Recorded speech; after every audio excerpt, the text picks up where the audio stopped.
All right. I am a terrible cameraman, guys. I'm sorry. Forgive me. But yeah, this is dear God, let this video go well and help people that it needs to help. Amen. Hoorah. Okay, so this is a 7.3 power stroke diesel. These are the HEUI injectors. These are stock ones. These are not single shots. These are split shots. This was my first time doing this rebuild on them, and I'm just trying to show you guys how I do it a little bit differently than all these videos out there that I learned from. So thank you guys to all those videos that are out there. But I build the fuel side a little bit differently.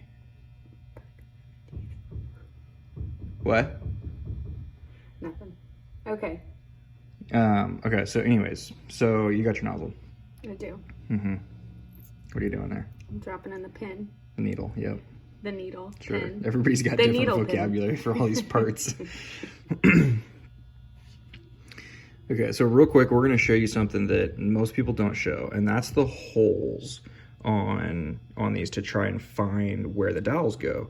Almost no one's really talking about that. And it's easy to figure out yourself, but if you're watching videos trying to figure out before the build like I was, it can be a little confusing and feel like it's a gap in the understanding. So there's 3 holes, 2 of them are the same size, and 1 of them is smaller. And the 2 that are the same size make a perfect line. You can see that line right there. And those holes do not go all the way through. Those are the ones that are just for your dowels. And the smaller hole is where the fuel will go all the way through. And that's pretty consistent across all the parts. There's going to be 3 holes. The ones for the dowels make the straight line, and the other one is where either, you know, I think it might just be fuel that's going through. I don't know if the oil side has any of that.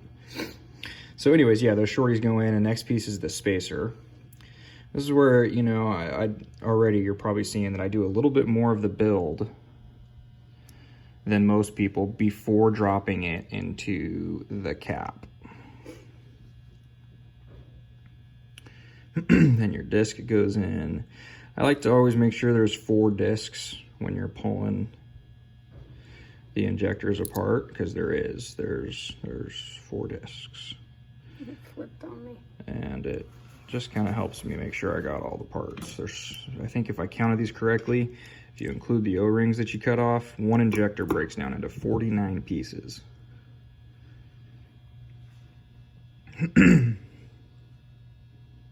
Tell them about the wear marks.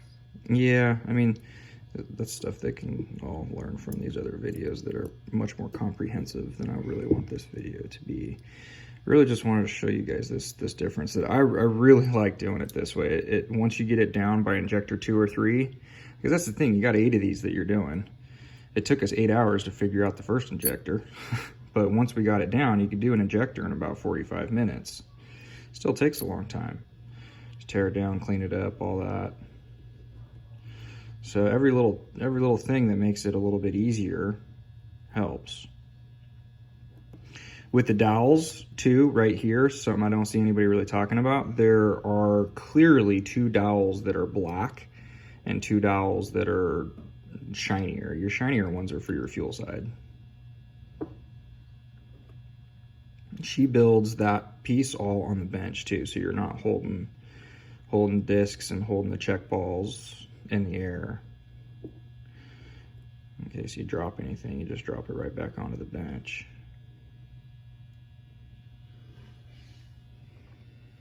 Which I like. I think that's super smart.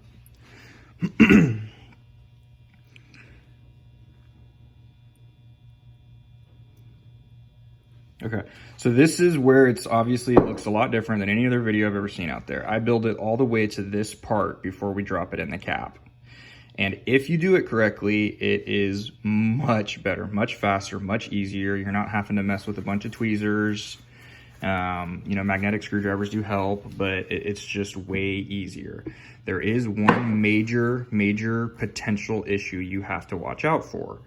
If it happens, super easy to catch if you're looking for it. So we're gonna make that issue happen a little bit to show you what to watch out for. I like to put your thumb on those dowels perpendicular to the dowels. It really helps hold the whole piece in place when you're gonna drop it in there. So when you're gonna drop this in the cap, if that spacer, if you go at an angle like that and create too much of that gap and that separates, so it's not gonna separate on you. See, boom, that little disc, that little hockey puck fell out. That's exactly what you gotta watch out for. If that happens by any separation of that spacer from your nozzle when you're putting it in the cap, then that's obviously that's bad. But if you watch for it, it won't happen. If you're careful with it and just pay close attention, it doesn't separate. So she'll put it all together real quickly again, and we'll show you how it goes correctly.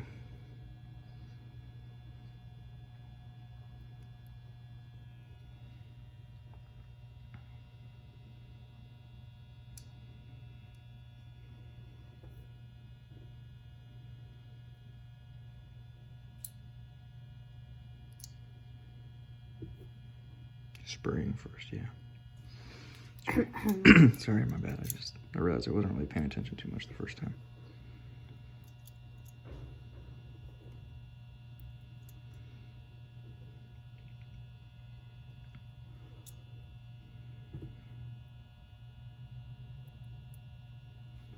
Okay, so we're gonna give this one a go to be correct.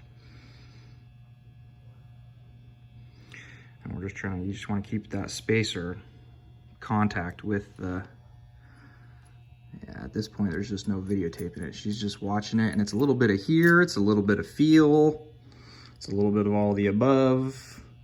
And then again, you can do your test to twist the nozzle there, make sure everything turns with it, and boom. And doing that saves a whole bunch of messing around, dropping those pieces into that cap on the vise or in your hand.